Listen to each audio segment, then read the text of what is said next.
Assalamualaikum warahmatullahi wabarakatuh. Perkenalkan, saya Misyan Fadila, salah satu mahasiswa dari Universitas Nasional Pasin. Dalam video kali ini, saya akan mempresentasikan dan menjelaskan mengenai laporan perencanaan terhadap kuliah kerja nyata profesi yang dilakukan di salah satu UMKM yang ada di daerah Cimahi dengan judul Analisis Pengaruh Jaringan Usaha dan Inovasi Produk terhadap Peningkatan UMKM Dapur Naila Cimahi. Yang mana dalam kegiatan KKN ini saya dibimbing oleh Ibu Rini Handayani, SE MPD. Untuk selanjutnya kita masuk kepada profil UMKM. Untuk profilnya sendiri, nama UMKM-nya adalah Dapur Naila yang beralamatkan di Jalan Cibaligo, Gang Sapi 1, Cigugur, Cimahi Tengah. Untuk nama pemilik dari owner UMKM Dapur Naila Cimahi ini yaitu Ibu Rani. Dan Dapur Naila ini sudah berdiri pada tahun 2019. Kemudian untuk nama pemasaran, baik itu secara offline ataupun online, itu adalah Dapur Naila. Masuk kepada sejarahnya terbentuk UMKM Dapur Naila Cimahi ini dari ketidaksengajaan owner Dapur Naila mengetahui atau menemukan resep dari gepuk suwir ayam, serta ditunjang dari kesukaan anggota keluarga Ibu Rani sendiri terhadap produk tersebut. Sehingga Ibu Rani berinisiatif untuk membuat produk dan memasarkan produk gepuk suwir ayam tersebut.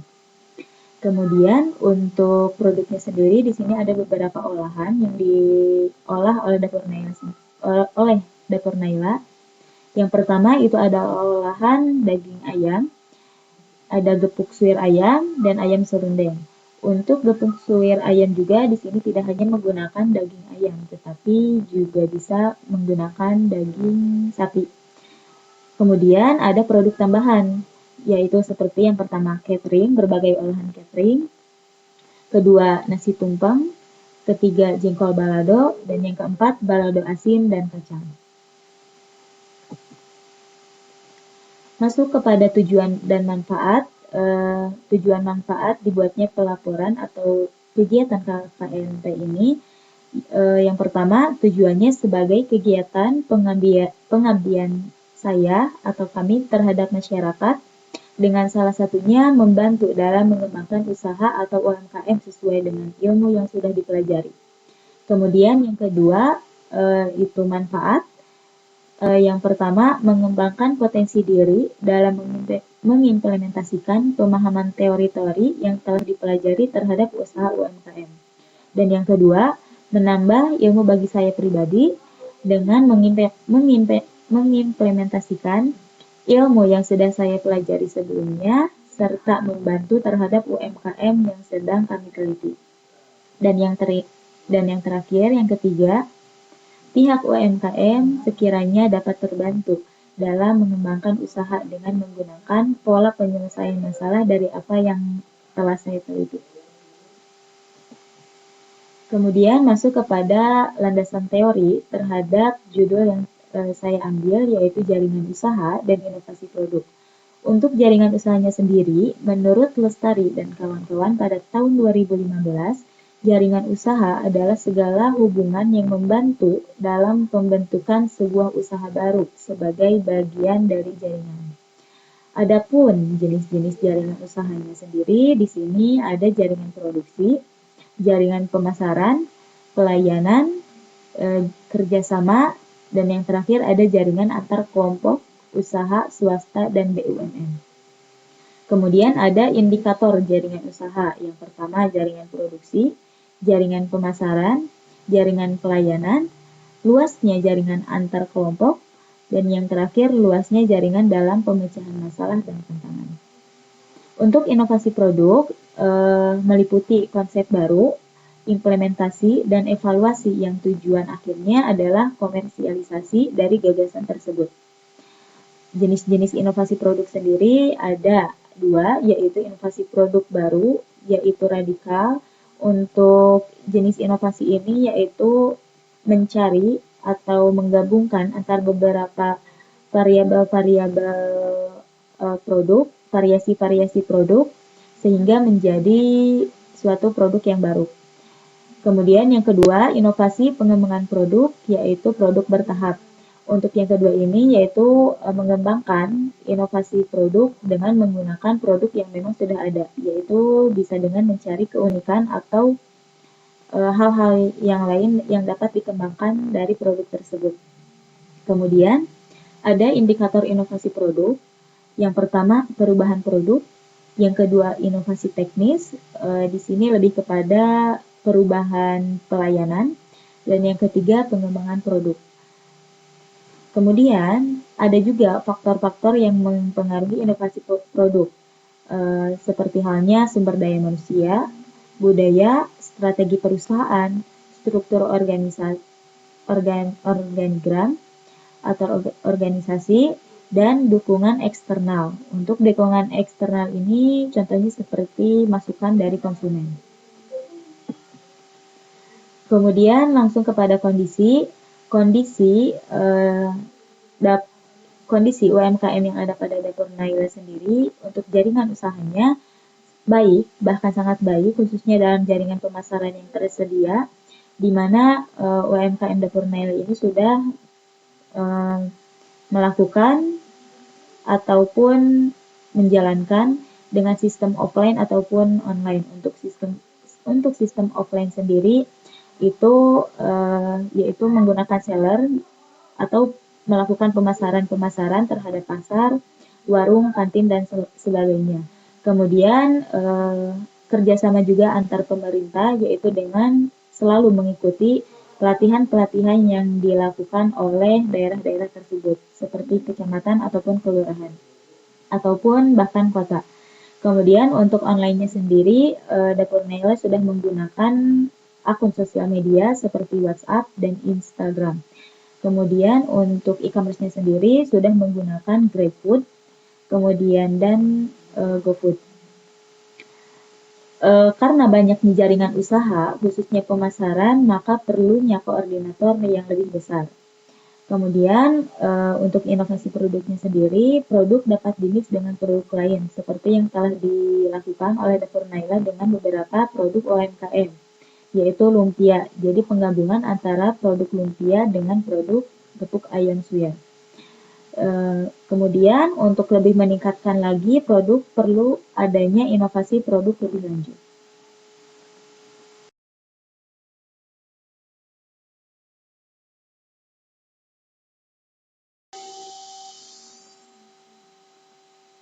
Baik, langsung kepada flowchart mengenai perencanaan terhadap UMKM Dapur Naila Cimahi yang mana dari segi pandangan startup mikro bisnis.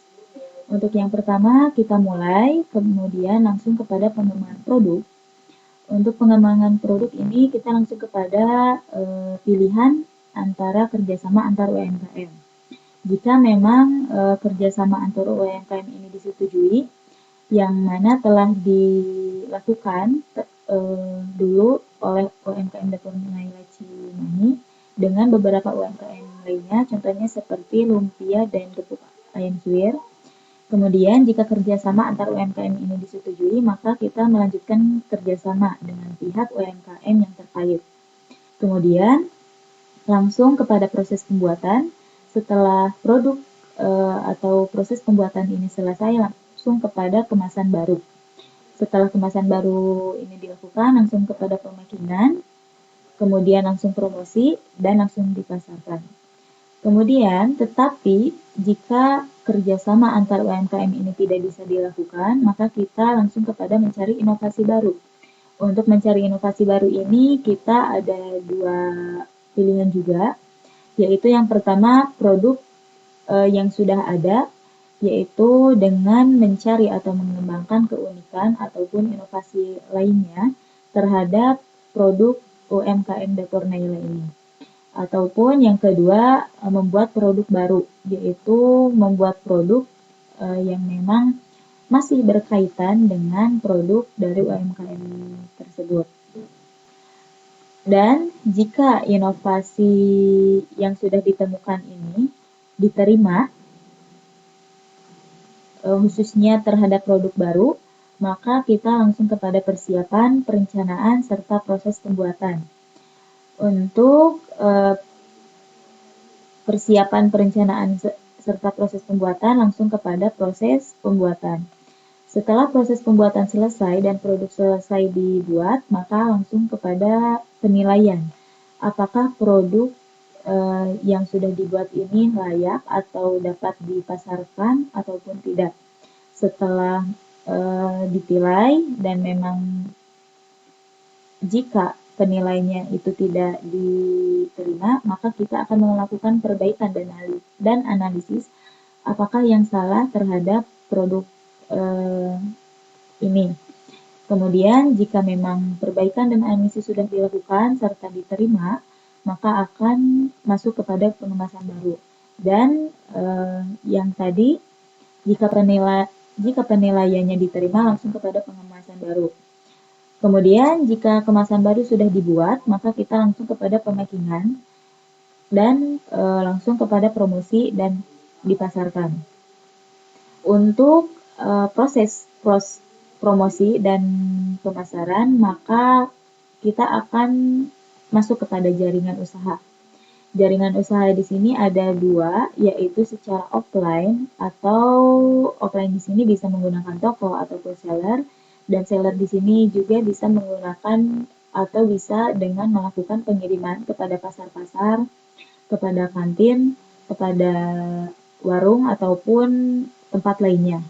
Kemudian secara online. Untuk secara online di sini kita menggunakan sosial media dan e-commerce. Untuk sosial media sendiri di Dapur Naila itu ada WhatsApp dan Instagram. Dan untuk e-commerce juga Dapur Naila sudah bekerja sama dengan pihak GrabFood dan GoFood.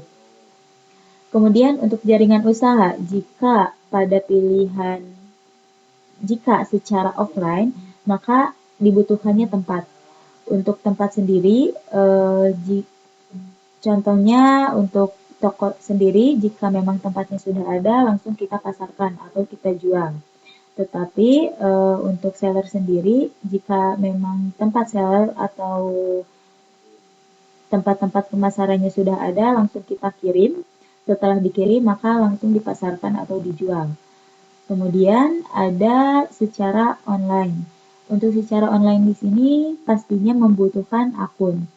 Jika akunnya belum ada, maka kita akan membuat terlebih dahulu akun dari sosial media atau e-commerce-nya sendiri. Kemudian langsung kepada jika sudah dibuat, maka langsung kepada promosi dan jual. Begitu pula jika akunnya sudah ada, maka langsung kepada promosi dan jual. Kemudian setelah promosi dan jual dilakukan, maka kita analisis apakah ada kendala atau tidak. Jika ada kendala, maka kita akan menganalisis dan memperbaiki apa permasalahan terhadap promosi dan jual tersebut. Kemudian jika sudah dan dianalisis dan diperbaiki, maka kita langsung kepada keuntungan. Di sini keuntungan atau kerugian. Jika untung, maka akan mendapatkan laba, dan setelah mendapatkan laba, selesai. Proses pembuatan dan pemasaran terhadap pengembangan produk tersebut sudah selesai. Tetapi jika mengalami kerugian, maka kita akan menganalisis dan memperbaiki apa yang menjadi penyebab kerugian terhadap pengembangan produk tersebut. Maka dari kesimpulan, pandangan manajemen startup terhadap Pokat yang telah tadi saya sampaikan, proses pemasaran yang dilakukan oleh UMKM Dapur Naila sudah baik dalam memasuki startup, yaitu dengan memanfaatkan berbagai macam teknologi. Namun, perlu juga kefokusan marketing yang dilakukan. Maka perencanaan yang akan dilakukan adalah yang pertama, membuat akun sosial media yang memang belum dibuat jika dibutuhkan. Kemudian yang kedua, menganalisis jaringan usaha ataupun khususnya dalam pemasaran yang memiliki potensi besar untuk penjualan dalam peningkatan keuntungan terhadap UMKM Dapur Naila. Dan yang ketiga, mengembangkan jaringan usaha dengan memanfaatkan pengembangan produk yaitu inovasi produk yang telah dibuat. Baik, untuk penjelasan dan presentasi yang saya lakukan sekian. Mohon maaf bila ada pengucapan atau kata-kata yang tidak berkenan. Wabillahi taufiq wal hidayah. Wassalamualaikum warahmatullahi wabarakatuh.